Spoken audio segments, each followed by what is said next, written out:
नमस्कार दोस्तों, स्वागत है आपका इन्वेस्टिंग दर्पण की एक और वीडियो में। और बात करेंगे इस वीडियो में अपकमिंग पीएसयू ओएफएस के बारे में। बात करें इस ओएफएस की तो यह आपको 5 कंपनियों में देखने को मिल सकता है। तो बात करें इस ओएफएस के जरिए तो सरकार बड़ी हिस्सेदारी बेचने के बारे में सोच रही है। तो ऐसे में आपको पता होना चाहिए कि आपको किन स्टॉक्स में यह ओएफएस देखने को मिलेगा और सरकार के पास अगर हम बात करें तो इनमें से कितनी हिस्सेदारी ओएफएस के जरिए आपको बिकती हुई देखने को मिलेगी।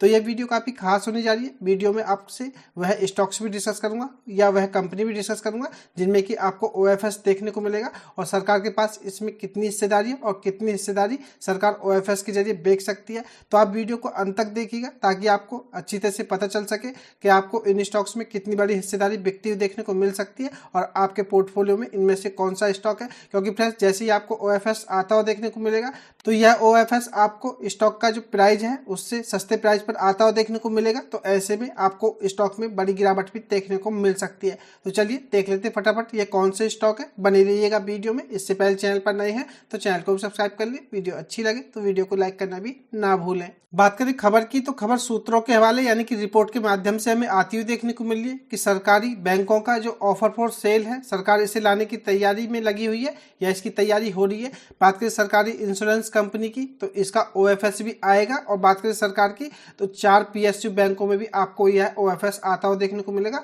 यह सरकार ओएफएस लाने की तैयारी कर रही है, जिसमें अगर हम बात करें तो यूको बैंक में आपको ओएफएस देखने को मिलेगा। बात करें इंडियन ओवरसीज बैंक तो इसका ओएफएस लाने पर भी फोकस देखने को मिल सकता है और साथ ही बात करें इसमें तो सेंट्रल बैंक ऑफ इंडिया और पंजाब एंड सिंध के भी ओएफएस आ सकते हैं।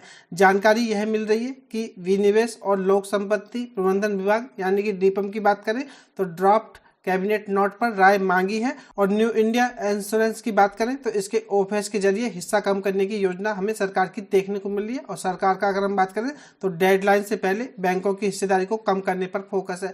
बात करें सेबी की तो सेबी के अकॉर्डिंग अगर हम माने तो किसी भी कंपनी में प्रमोटर्स की होल्डिंग 75% से ज़्यादा नहीं होनी चाहिए। और बात करें इन 5 ही कंपनियों में तो इनमें हिस्सेदारी सरकार की काफ़ी ज़्यादा देखने को मिलती है। तो सेबी की जो गाइडलाइन है इनको पूरा करने के लिए सरकार को यह हिस्सेदारी जरूर बेचनी पड़ेगी, जिसके चलते सरकार को अपनी हिस्सेदारी इन 5 कंपनियों में से कम करनी पड़ेगी। तो सरकार का इस समय ओएफएस पर काफी फोकस हमें देखने को मिल रहा है क्योंकि सेबी की गाइडलाइन के अकॉर्डिंग इन्हें 75% तक अपनी मिनिमम हिस्सेदारी करनी है। सरकार के पास मिनिमम पब्लिक शेयर होल्डिंग की अगर हम बात करें तो 2026 तक का यह समय है, यानी कि 2026 तक इनको इन कंपनियों में अपनी हिस्सेदारी को कम करना है। देख लेते हैं कितनी हिस्सेदारी हमें किस कंपनी में सरकार की देखने को मिलती है और कितनी हिस्सेदारी आपको ओएफएस के जरिए कम होती हुई देखने को मिल सकती है। तो यह भी आपको पता होना चाहिए। बात करें पहले बैंक की तो यूको बैंक के बारे में बात करूं। बात करें यूको बैंक की तो आपको इसमें ओएफएस देखने को मिलेगा और बात करें गवर्नमेंट की हिस्सेदारी की तो आपको इसमें 95.39% देखने को मिलेगी।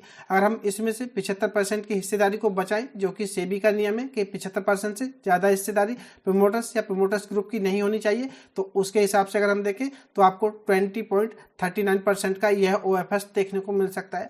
बात करें तो खबर सूत्रों के हवाले से देखने को मिल रही है तो अभी यह भी नहीं बताया जा सकता। बात करें 2026 तक तो सरकार यूको बैंक में कितनी बड़ी हिस्सेदारी को बेचेगी। अगर सरकार सेबी के नियमों को फॉलो करती है तो उसको 20 या 20.5% तक की हिस्सेदारी अपनी यूको बैंक में बेचनी पड़ सकती है। तो आपको यह पता होना चाहिए। बात करें स्टॉक की तो 19 नवंबर को 1.83% की तेजी के साथ बंद होता हुआ देखने को मिला है और बात करें स्टॉक की 42.35 रुपये पर हमें क्लोजिंग होती हुई देखने को मिली है। तो ऐसे में यूको बैंक स्टॉक अगर आपके पोर्टफोलियो में तो आपको उसके ओएफएस के बारे में पता होना चाहिए। सरकार इसमें 20% से ज्यादा की हिस्सेदारी ओएफएस के जरिए बेच सकती है। बात करें दूसरे बैंक की तो इंडियन ओवरसीज बैंक के बारे में बात करूं। बात करें आईओबी की तो इसमें भी सरकार ओएफएस लाने की तैयारी कर रही है। बात करें इस समय तो गवर्नमेंट की हिस्सेदारी इसमें 96.83% हमें देखने को मिलती है। अगर हम बात करें इसमें 75% की हिस्सेदारी को घटा करके तो इसमें आपको 21.83% की हिस्सेदारी ओएफएस के जरिए बिकती हुई देखने को मिल सकती है। तो बात करें आईओबी की तो इंडियन ओवरसीज बैंक में भी यह एक बड़ी हिस्सेदारी ओएफएस के जरिए हमें बिकती हुई देखने को मिल सकती है। बात करें स्टॉक की तो 19 नवंबर को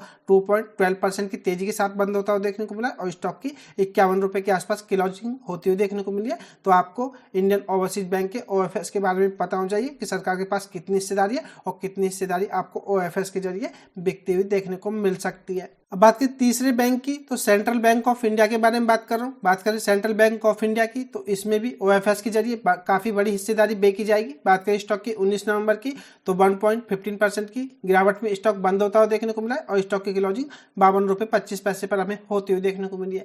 बात करें गवर्नमेंट की हिस्सेदारी की, तो गवर्नमेंट की हिस्सेदारी इसमें आपको 93.08% के आसपास देखने को मिलेगी। यानी कि अगर इसमें से हम 75% की हिस्सेदारी को नेगेटिव या माइनस करके देखें तो इसमें आपको 18.08% की हिस्सेदारी OFS के जरिए बिकती हुई देखने को मिल सकती है। तो बात करें सेंट्रल बैंक ऑफ इंडिया में, तो सरकार इसमें भी बड़ी हिस्सेदारी बेचने की कोशिश कर रही है। तो आपको पता होना चाहिए सेंट्रल बैंक ऑफ इंडिया में भी आपको 18% तक की हिस्सेदारी OFS के जरिए कम होती हुई देखने को मिल सकती है। फ्रेंड्स, जैसा कि मैं आपको बता चुका हूँ, बात करें OFS की, तो OFS जो स्टॉक का लेवल या करंट प्राइस होता है उससे आपको कम पर ही देखने को मिलता है। तो ऐसे में जैसे ही आपको इन स्टॉक्स में OFS आते हुए देखने को मिलेंगे या सरकार अपनी हिस्सेदारी को कम करेगी तो आपको इन स्टॉक्स में गिरावट भी देखने को मिलेगी या आपको स्टॉक सस्ते प्राइस तक जाते हुए देखने को मिलेंगे। अब देखने वाली बात ये भी होगी और यह काफ़ी इंटरेस्टिंग भी रहेगा कि किस कंपनी में सरकार किस प्राइस पर OFS लेकर के आती है। तो आप ऐसे में इन स्टॉक्स में अगर बने हुए हैं या अगर आपने होल्डिंग ले रखी है तो आपको इस OFS के चलते अपने स्टॉक पर नज़र रखनी चाहिए और किसी भी लॉस से बचने के लिए आपको स्टॉक में संभल करके काम करना चाहिए। तो आपको OFS के बारे में पता होना चाहिए। बात करें इस OFS की, तो अगर सरकार की बात करें तो लगभग हमें अभी तक हमने 3 स्टॉक्स को देखा, 20% तक की हिस्सेदारी सरकार इन तीनों ही बैंक से कम करती हुई देखने को मिल सकती है। बात करें चौथे बैंक की, तो पंजाब एंड सिंध बैंक के बारे में बात कर रहा हूँ। बात करें पंजाब एंड सिंध बैंक की, तो सरकार इसमें भी OFS लाने की तैयारी कर रही है। बात करें स्टॉक की, तो 19 नवंबर को 0.59% की तेजी में बंद हुआ है और 48 रुपये पर हमें स्टॉक की क्लोजिंग होती हुई देखने को मिली है।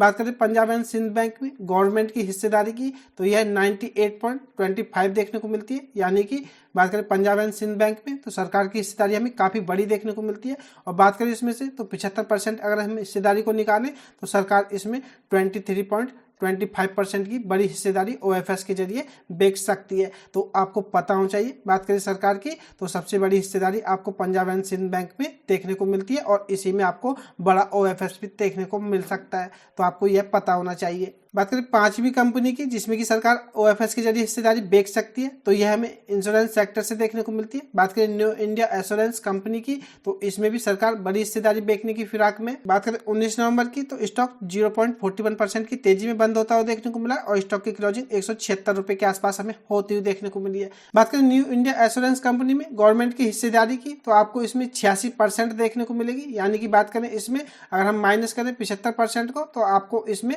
11% तक की हिस्सेदारी OFS के जरिए बिकती हुई देखने को मिल सकती है।